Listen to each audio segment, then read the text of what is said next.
दोस्तों नमस्कार, मैं हूं अक्षय और आप देख रहे हैं नेशनल संवाद। समाजवादी पार्टी द्वारा उत्तर प्रदेश के आजमगढ़ लोकसभा से धर्मेंद्र यादव को प्रत्याशी बनाया गया है और समाजवादी पार्टी द्वारा प्रत्याशी बनाए जाने के उपरांत आज वो आजमगढ़ दौरे पर गए, आजमगढ़ गए और वहां पर एक भारी जनसैलाब उमड़ा। वहाँ पर एक बड़ी संख्या में लोगों ने भव्य स्वागत किया, वहाँ के लोकल नेताओं ने, स्थानीय नेताओं ने स्वागत किया और भारी संख्या में कार्यकर्ता दिखे। आजमगढ़ की लोकसभा सीट पूर्वांचल की एक बहुत ही महत्वपूर्ण लोकसभा सीट है, क्योंकि यहाँ से मुलायम सिंह यादव भी चुनकर गए, अखिलेश यादव भी सांसद रहे और 2022 के बाई इलेक्शन में धर्मेंद्र यादव को चुनाव समाजवादी पार्टी ने लड़ाया था, लेकिन वहां से धर्मेंद्र यादव चुनाव हार गए थे और भारतीय जनता पार्टी से दिनेश लाल यादव उर्फ निरहुआ ने जीत दर्ज की थी। ये सीट महत्वपूर्ण हो जाती है, इसलिए इस पर चर्चा करने के लिए मैं हाजिर हूँ, विश्लेषण करने के लिए हाजिर हूँ। और आजमगढ़ की लोकसभा सीट जो है 2024 के लोकसभा चुनाव में यहाँ की स्थिति क्या रहेगी, इस पर मैं चर्चा करूँगा। जो इससे पहले चुनाव बाई इलेक्शन हुआ है और 2019 का लोकसभा चुनाव का जो रिजल्ट रहा है, परिणाम रहा है, उस आधार पर मैं विश्लेषण करूँगा। सबसे पहले इस बात को समझ लेना जरूरी है कि दिनेश लाल यादव उर्फ निरहुआ 2022 के बाई इलेक्शन में यहां से आजमगढ़ की लोकसभा सीट से जीत दर्ज की थी। इसके पीछे कारण क्या है, इस पर भी मैं बात करूंगा।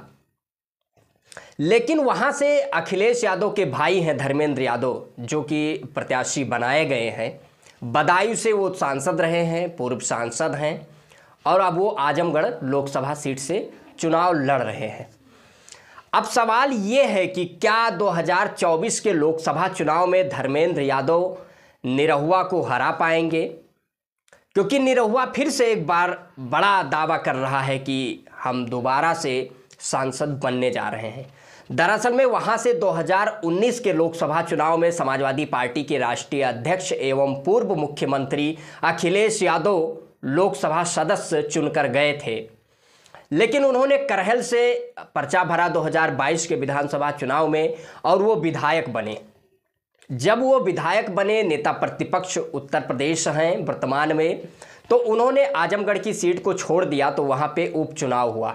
2022 के उपचुनाव में जो लोकसभा चुनाव बाई इलेक्शन हुआ, उसमें निरहुआ ने जीत दर्ज की। लेकिन 2019 के लोकसभा के चुनाव के रिजल्ट पर मैं बात करूँगा। मात्र 2 प्रत्याशी लूँगा, बाकी के प्रत्याशी मैं छोड़ देता हूं, क्योंकि जो महत्वपूर्ण है, जो कम वोटों का अंतर है हार जीत का, वहीं से मैं बात करूंगा। अखिलेश यादव ने 6,21,578 वोट 2019 के लोकसभा चुनाव में आजमगढ़ से प्राप्त किया था और वो सांसद बने थे। अगर ये प्रतिशत की बात करें तो 60.04% लगभग बना, यानी 60% वोट हासिल करके अखिलेश यादव ने आजमगढ़ की लोकसभा सीट से जीत दर्ज की थी। वहीं पर दिनेश लाल यादव उर्फ निरहुआ ने 3,61,704 वोट प्राप्त किए थे। 2019 का ये आंकड़ा है। 2019 के लोकसभा चुनाव में यानी लगभग आधे वोटों का अंतर है। प्रतिशत में बात करें तो 60% वोट लगभग समाजवादी पार्टी के राष्ट्रीय अध्यक्ष अखिलेश यादव को मिला था और 35% वोट दिनेश लाल यादव उर्फ निरहुआ को मिला था।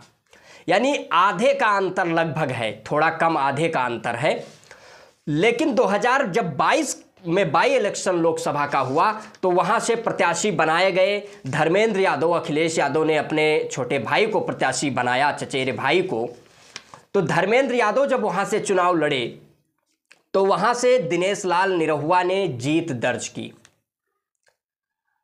अब इसके पीछे कारण क्या है?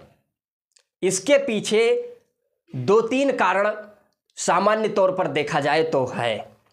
पहला कारण यह है कि बहुजन समाज पार्टी ने शाह आलम उर्फ गुड्डू जमाली को प्रत्याशी बनाया था, जो कि एक मजबूत नेता माने जाते हैं और ये कहा जाता है कि उनकी लोकप्रियता बहुत अधिक है और वो समाज में लोगों की मदद करते हैं। उनका व्यक्तिगत वोट भी भारी संख्या में है। पार्टी के अलावा एक वो मजबूत नेता हैं, जमीनी नेता हैं। शाह आलम उर्फ गुड्डू जमाली की लोकप्रियता अधिक है। दरअसल में 22 के विधानसभा चुनाव में वो उससे पहले बहुजन समाज पार्टी से विधायक थे और वो बहुजन समाज पार्टी छोड़कर समाजवादी पार्टी ज्वाइन किए थे और समाजवादी पार्टी ने उनको विधानसभा प्रत्याशी नहीं बनाया और यही नाराज़गी थी कि वो बाई इलेक्शन में लोकसभा का चुनाव लड़े और वहाँ पर समाजवादी पार्टी यानी धर्मेंद्र यादव के हारने का कारण मुख्य रूप से यही था कि शाह आलम उर्फ गुड्डू जमाली वहाँ पर चुनाव लड़े। ये कहा जाता है कि समाजवादी पार्टी के राष्ट्रीय अध्यक्ष अखिलेश यादव उस बाई इलेक्शन में प्रचार करने भी नहीं गए, इसलिए खासकर मुस्लिम समाज में नाराज़गी अधिक थी और उन्होंने शाह आलम गुड्डू जमाली को भारी संख्या में अपना मतदान किया। यदि अब वोटों के आंकड़े पर बात कर लें तो दिनेश लाल यादव उर्फ निरहुआ ने 3,12,768 वोट हासिल किए थे लगभग। इसका प्रतिशत में बात करें तो 34.39% वोट निरहुआ को मिला था और जीत दर्ज किया था। लेकिन 2 नंबर पर धर्मेंद्र यादव थे जिन्हें 3,04,089 वोट लगभग मिला था। यदि प्रतिशत में बात करें तो 33.44%, यानी मात्र 1% का भी अंतर नहीं था। मात्र कुछ ही वोटों से धर्मेंद्र यादव चुनाव हारे थे, लेकिन इसका मुख्य रूप से कारण यही है कि शाह आलम उर्फ गुड्डू जमाली को 2,66,210 वोट प्राप्त हुए थे, जिसका प्रतिशत 29.27% है। तो कहीं ना कहीं ये जो बड़ी संख्या में शाह आलम उर्फ गुड्डू जमाली को वोट मिला था, यही समाजवादी पार्टी का हारने का कारण था।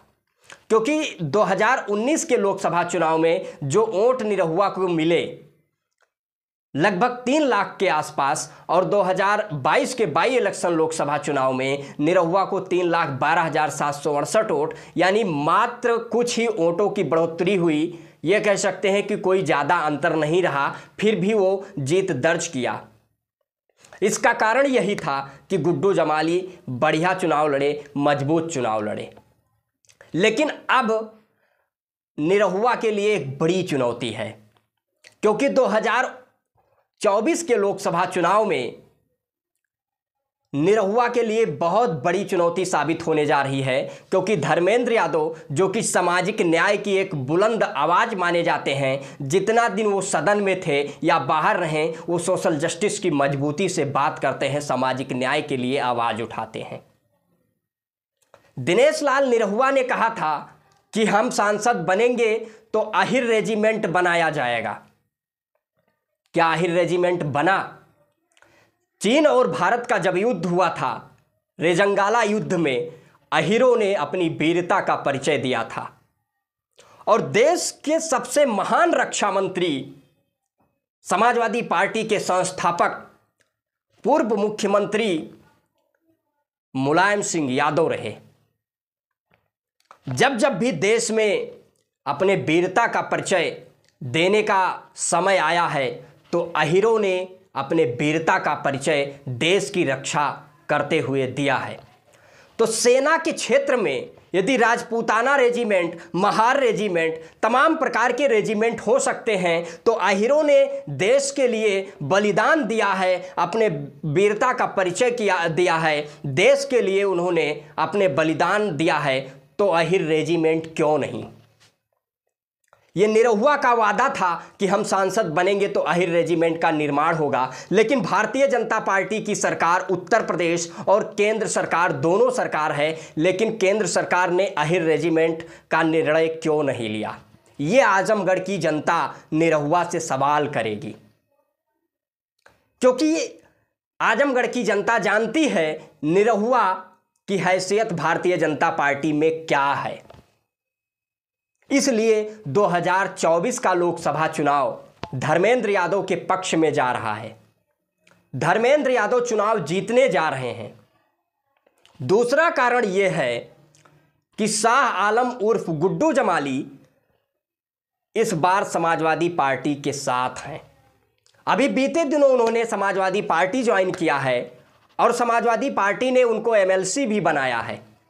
तो इस समय शाह आलम उर्फ गुड्डू जमाली समाजवादी पार्टी में आ गए हैं, तो इससे जो उनका व्यक्तिगत वोट है, जो उनके समाज का वोट है, पूर्वांचल में कई सीटों पर प्रभाव डालेगा और निश्चित तौर पे धर्मेंद्र यादव का पलड़ा भारी दिख रहा है आजमगढ़ की लोकसभा सीट से, क्योंकि इस बार शाह आलम उर्फ गुड्डू जमाली भी समाजवादी पार्टी में आ गए हैं। समाजवादी पार्टी ने उनको एमएलसी बनाया है और वो पार्टी के लिए लगातार काम कर रहे हैं और वो कई सीटों पर प्रभाव डाल रहे हैं, केवल आजमगढ़ की ही सीट पर नहीं, लालगंज, आजमगढ़, पूर्वांचल के आसपास कई सीटों पर वो अपना प्रभाव डाल रहे हैं और उससे समाजवादी पार्टी का फायदा होगा। और निश्चित तौर पे ये कयास लगाया जा रहा है कि 2024 के लोकसभा चुनाव में आजमगढ़ की सीट पर